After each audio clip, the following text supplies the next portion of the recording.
Welcome to Business Innovators Radio, featuring industry influencers and trendsetters sharing proven strategies to help you build a better life right now. Hello, listeners. Welcome to Business Innovators Radio.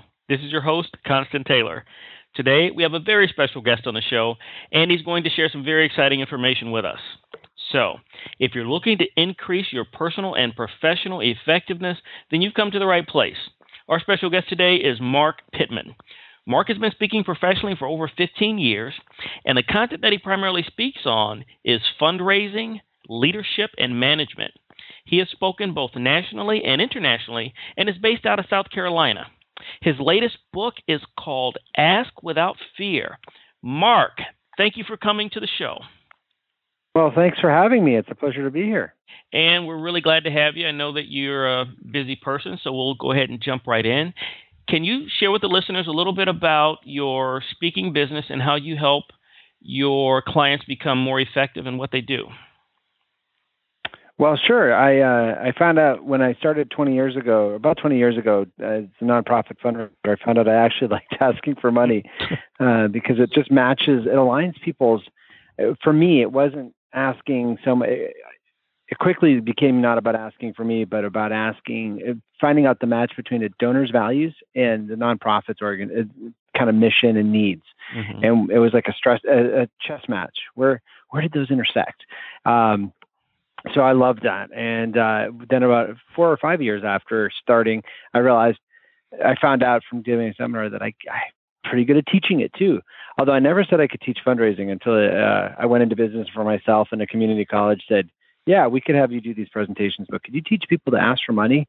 All of a sudden I said, sure. And that became a 24-hour series of courses that led to Ask Without Fear and a lot of other stuff. But I like helping people just kind of get comfortable and effective. Not only comfortable, you don't have to be comfortable to be effective, but I like having people be able to raise all the money their cause deserves. So within the challenge of asking without fear, there's several things I'm sure that actually will give an organization pause in terms of reaching out to prospective donors. What are some of the problems that they face with those fears, and how do you help them with that? Well, one of the big problems that happens, and it's not unusual to fundraising, but in some lists that I've seen, fundraising is listed as more fearful or more scary for people than anything, including untimely death. They'd rather die by surprise than ask for money.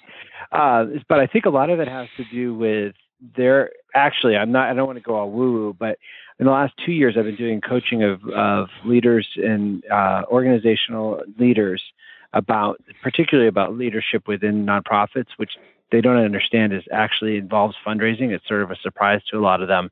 They think of revenue in other ways, or they just think it's magic. There's some magic pot of money in the sky that's going to pour out on them.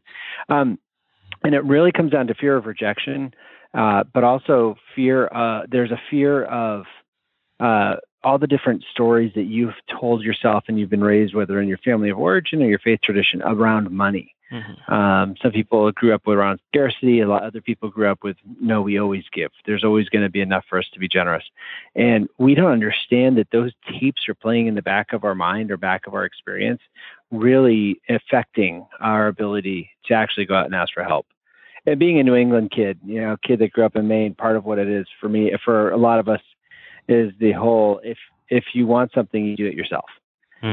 So asking for someone to help you do what you're trying to do feels like you're taking people. Mm-hmm. But the powerful shift comes when you realize that you're actually helping people do things that they can't do on a regular basis. They're in their work, they're in their family life and all, and they can't always do whatever it is you do, rescuing kids, helping pets, conserving land, increasing professional education, whatever it is that you're doing, they can't put all their time to that. And it's a good thing, because if they did, they likely wouldn't be able to give the money that you're asking them to give. Right.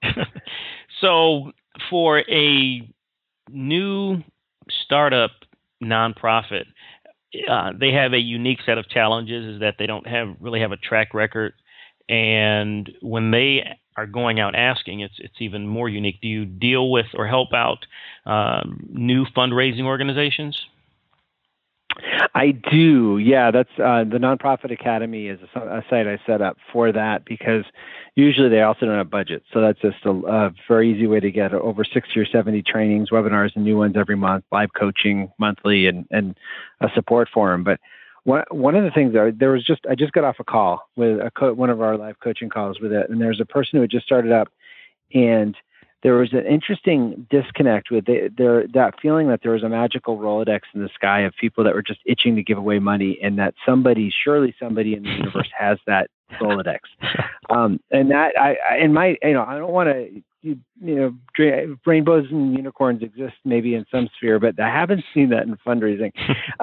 About 6 years ago, when LinkedIn used to still have the answers question, I asked I think I could ask up to 200 people. And so I took 200 of my closest friends and fundraising colleagues and asked them, where do you find new people? Because I really was tired of telling people the answer I was telling them. But the answer I got back from all of them was the answer I was telling people. You start with the people you know. You start with your board members, and then you equip them by the stories you tell to then talk to other people that they know. Mm-hmm. And you do put out some other things, but buying lists, by and large, doesn't work. People aren't looking for another reason to give away their money, but they're looking for a fight to become part of. They're looking for a cause to join. If there's a cause that piques their interest, they'll do it, but just pushing mail at them generally doesn't seem to do it. Yeah. So one of the things to think about is, what can you give away on your website and in social media that would attract people to at least part with their email, if not with their money yet. Right. And it's called, some of us call it an ethical bribe in the social media world. So for me, if you go to Fundraising Coach or Nonprofit Academy, you'd get a little ebook, powerful one, 21 ways board members can be more engaged in their nonprofits fundraising. I've read the research in the industry. 75% of CEOs and executive directors are upset with their board members' engagement, saying it's not enough. So here's 21 ways, and it's like a menu. It can be introverts, extroverts, but that allows me to then communicate with them, because they're giving me in my case, their first name and their email. And the organic way of growing for startup nonprofits is not what people want to hear, but it's often the one that will stay with you the longest. Yeah. There are some grant-making organizations that will do startup grants. There are funders that love to be there on the ground floor. And so communicating with them and always asking, as you're talking to people, who else should I be talking about this? Who else do you think? And if that's too overwhelming, sometimes that shuts down people's brains. So you could say, who else in your Rotary Club, or who else on your bowling league? And even if they don't have anybody in their bowling league, the fact that we limit them and we narrow it down for them helps them to remember other people. I don't know anybody in my bowling league, but there's somebody over here in this club that I'm a part of. They may be able to help you. Generally, the going for Bill Gates or looking for the billionaire list is generally a no-go. Right. That is something I hear all the time. Yeah. Do you have a personal introduction to Warren Bennett? Well, no, I don't. So it's like 0.000. It's like the Dumb and Dumber. Probability of getting that done. Well, it's just it's tough, because you feel like you've got all this pent up emotion of, I've got this good I want to unleash on the world, and it just takes money. And then what gets bad for a lot of funders and nonprofits is the sense of entitlement. Yeah. Darn it, I'm doing good stuff. You shouldn't make me ask for it. Yeah. And if we ever saw that in a business, if a coffee shop ever kind of came out and started accosting people on the street saying, it's your fault I'm going out of business. I have good coffee. You should come in here and buy my coffee. We'd just run away. Yeah. But not in the nonprofit world, we get surprised and people run away from us. Yeah. We have to be the interesting ones at the cocktail party, not the ones that are talking about ourselves all the time. Pretty counterintuitive, though. Yeah. Well, what you say makes a lot of sense. I mean, I know for myself, I am more likely to give to a network, a person within a network, be that a colleague or a family member, a friend that I know, than an email that I get, or certainly a phone call, a random phone call is really not going to happen. So that makes a lot of sense. And that kind of goes into my next question, which I'm sure that this is a misconception, but I was going to ask you, what are some of the popular misconceptions that come up for you, and how do you spell those and wipe those out? I'm sure that's numero uno. Yeah, the big one is that there's some sort of pot of money in the sky. Yeah. And so now I've got, I don't know if you know Gmail. I use Gmail for my corporate emails, and you can do a canned response. So if any of the business owners or nonprofit folks out there that are listening, if you use Gmail, you can do this thing called a canned response for the questions you get often asked. So my two are, like, for guest bloggers, I have a polite rejection of, I only allow people that I've met to blog on my blog because it's my house, my digital house. I don't let anybody on there. And then the other one is that I don't have a magic Rolodex of people. These are the ways you can get started. And if you're listening to this and want to get started, there's a free article at fundraisingcoach.com in the article section called Do It Yourself Fundraising that outlines steps. One of the other big misconceptions that I have is that for major donors, if you're trying to treat someone with money, there's early on in my career, I heard about nonprofits that would take major donors that they're asking hundreds of thousands of dollars from or want to McDonald's to show that they're good stewards of their money. And usually people that have earned money have done it because they know the difference between cheap and quality. Yeah. Cheap is when you go into the department store and or the Home Depot and you get the lowest quality cabinets, the lowest cost. Quality is when you get ones that cost a little bit more but last 5 years longer. Right. And so we've got to be careful that we may glorify ourselves in being able to make things happen in a MacGyver-like fashion with duct tape and a hairpin, but that's not impressive to donors all the time. We need to learn a little bit more about them. And if you can't specify on a particular donor, often in the beginning, that's all you got is particular donors, so you can. But if you get a bigger list, you can start thinking about the personas. What's the age group? If it's for most of our organizations, the people that are donating, the young donor is 45 and above. So older Gen Xers, boomers, and some World War II, or I guess more silent generation. So there's still people in those age groups. One of the misconceptions I'm seeing a lot of constants is people trying to figure out how to get to millennials. And as awesome as millennials are, if you're trying to fund your organization, that's not the place to go first. So it's the people that are giving the most generously happen to be in the later part of their career, which is typical. Makes a lot of sense. Can I do one more? Yeah, absolutely. The whole idea that crowdfunding is going to do it, and I'm sure you see this, your business listeners see this too, that if I just put up a Kickstarter campaign, I'm going to get funded. And the vast majority of Kickstarter campaigns don't get funded. And that happens in the crowdfunding space too.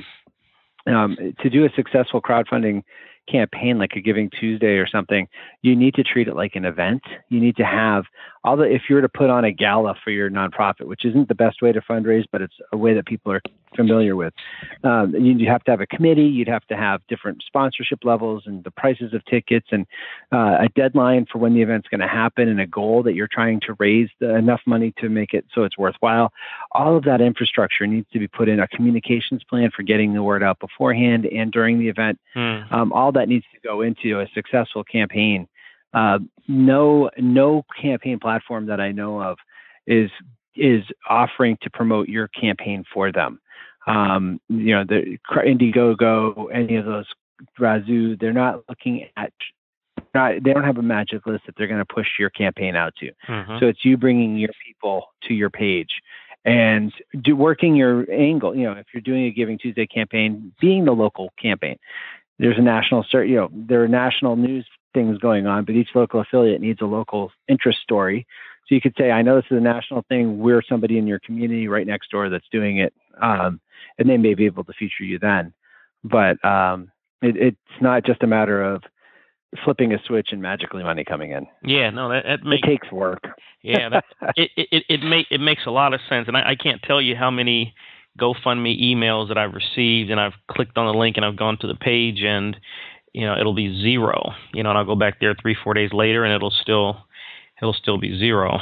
And we had one well-meaning parent for our kids' band set up a GoFundMe page in August for a February launch, which was bad because it looked like it had been sitting dormant for 6 months with nobody giving. And then we put it out through our social media channels, and we were really touched by the people from around the world that were giving to our campaign, to the band campaign, but nobody else was sharing it. And so that's the other thing, is that the obligation's on us. If it's our project, anything worth doing right is worth putting in time and effort. Right. And our nonprofits generally are worth doing right. Right.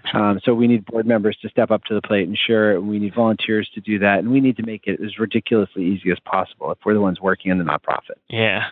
What you say, again, it makes so much sense. It's like, I've wondered, how are some of these campaigns, super successful when others are not, and having that, pre-planned event, getting the networking, getting the word out, and having your sponsors, in place ahead of time. You're like giving me personally a blinding glimpse of the obvious of how to do that. So that's pretty awesome. Now, super. Yeah. So I haven't called Captain Obvious before, as well as the Johnny Appleseed of Fundraising. Both I like. Mr. CA, Captain or CO. Yeah, Captain Obvious. So, with shifting a little bit from fundraising to leadership and management, which is also an area of expertise that you consult and speak on, could you talk a little bit about that? Sure. Well, as a Franklin Covey certified coach, I love helping leaders not be of two minds. So in my Conquered Leadership Group company, I chose the word conquered because it comes from the Latin of being of one mind. And that's so many leaders and nonprofits in particular they're pulled apart by all these different competing things. The board hires them and has their own agenda. The staff is reporting to them but has their own agenda. They have the people that they serve if they serve people. Some nonprofits serve land and other things or animals. But then they have this donor thing. So in many businesses, your customers are the people that are also funding your operation. But for nonprofits, your customers are typically not the ones funding your organization. It's another group. So they're double-minded because they're trying to focus on the people they thought they'd get in to serve, but then they realize that they need to serve donors too. So I love talking about just either your personal leadership style. There's the abilities. Have you heard of the Highlands Abilities Battery? I have not. It's a great test. It tests 19 different work samples under pressure, so that it's instead of a lot of personality tests that are how do you feel about this and how do you feel about that, which is all I like those too. But this tests you on how you actually perform on what feels like stupid tasks. But it's all pulled from different career and corporate development things over the last century, and they show you what comes naturally to you. And so many of our leaders are working on models of leadership that they've seen modeled, but not realizing that they're actually sabotaging themselves in trying to work like someone else. They can get to the same end, begin with the end in mind, as Covey says, but they don't have to do it the way that the person before them did it, because that person before them has a different skill set than they have. So I love helping people cut through that and free themselves up to be the person that they're created to be, as opposed to mangle themselves into the mold of somebody else. Right. So it's always amazing how quickly the time goes by when you have such valuable content like you're sharing. Is there, to wrap up the show, is there one idea, I know, theme or concept that you would like to share with the listeners so that if they don't get anything else out of this discussion, this is what I want to leave them with? I guess I would say fundraising is the most amazing calling we could have on this planet, because it's the only place where we're actually getting to talk to people about their values, their legacy, and the stuff that makes them tick. So many people in our lives, customers, others, friends, their kids aren't asking them these questions, their peers aren't asking them these questions. And when we start talking about causes that are important to us, we get to connect with them on a very human level. And if we do it respectfully and take a no for a no, not a no, most no's aren't no's forever, but they're no's for now. But if we're respectful with that, we can do building relationships as well as funding our causes. And who wouldn't want to be part of that? It's pretty much a blast. Absolutely. Yep. I agree 100%. Now, Marc, if the listeners would like to get in contact with the organization, find out more about what you do, either on the fundraising side or the leadership and management side, what's the best way to contact your organization? Probably the most central is fundraisingcoach.com. They have a blog that's been going on, I think one of the oldest in the sector. And there's a regular email that comes out every 2 weeks with free tips. And the Nonprofit Academy is also has a ton of training for them. And if you're interested in the leadership development, as we're talking, the new site is concordleadershipgroup.com. But most people remember Fundraising Coach, and that'll get you to all the different places. And then I'm all over social media, so you can tweet me or Facebook me or LinkedIn me or whatever. Awesome. Well, Marc, thank you so much for coming on the show. That was very powerful information that you shared with our listeners, and we really appreciate it. Well, it's been a pleasure. Thanks for having me.